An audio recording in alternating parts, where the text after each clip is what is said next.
Hello guys, ganito po ang paggawa ng double lapel sakot.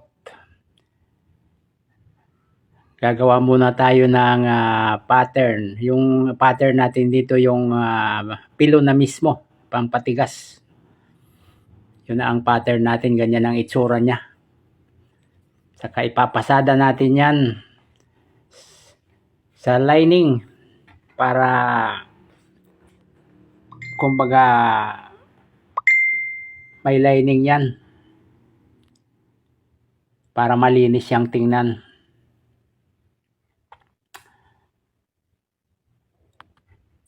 Papasada natin yan hanggang dulo.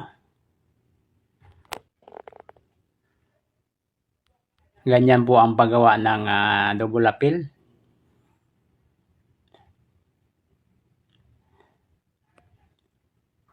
Medyo dahan-dahan lang. Hindi naman tayo nagmamadali.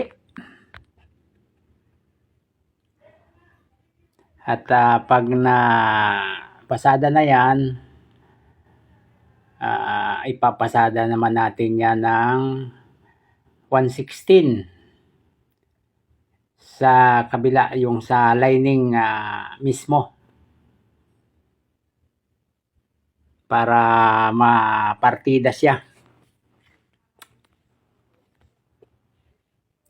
para pag napasada na yan, siyempre gugupitin natin yung basura. Yung basura, alam na yan ng mga mananahi, yung sobra. Kasi kung hindi natin gugupitin yan, babakat yan mga idol.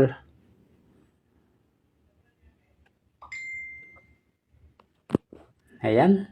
Pag nagupit na yan, siyempre para maganda ang tsura, ibibisting natin yan mga idol. Ibibisting natin yan ng, sa kamay. Ganyan po mga idol ang pagbisting sa kamay. Medyo dahan-dahan lang kasi hindi mo yan mabibilisan talaga ng todo. Bisting tayo. Ganyan po ang proseso mga idol sa paggawa ng double lapel.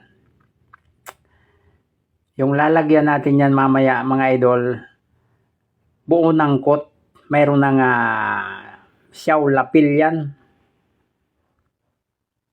Ang idodouble natin ngayon ay siyaw lapel. Pero gumagawa din tayo ng mga double lapel sa kahit anong lapel. Kahit pick lapel, pwede rin.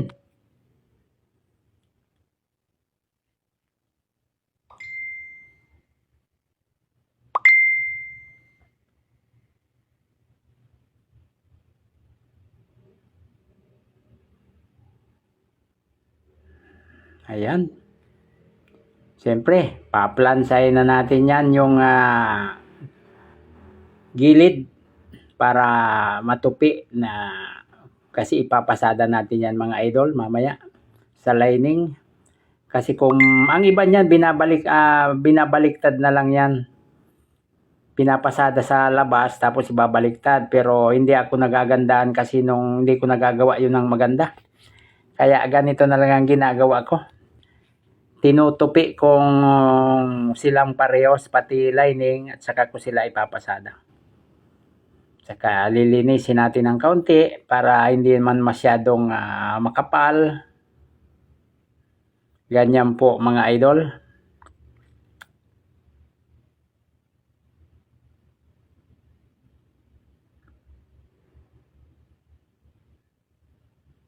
At ganun din yung lining. Paplansayin muna natin yan ng dumapa na yan.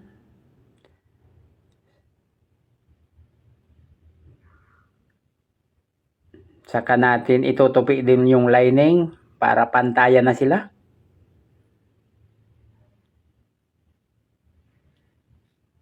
Ganyan lang po. hanggang sa dulo, kabilang dulo. At ayan, malapit na pong mabuo ang ating gagawing pang double appeal. Ganyan lang po ang gagawin. Lilinisin din natin ititrim natin ng tamang-tama lang ang matitirang allowance.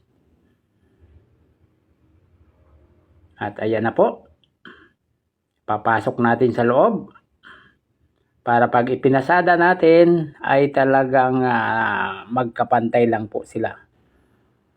Kaunting himas-himas ng plancha. Nandyan ang sikreto ng ganda ng gawa sa plancha, mga idol. At ayan na po, pormadong-pormado na siya para sa gagawin nating double appeal.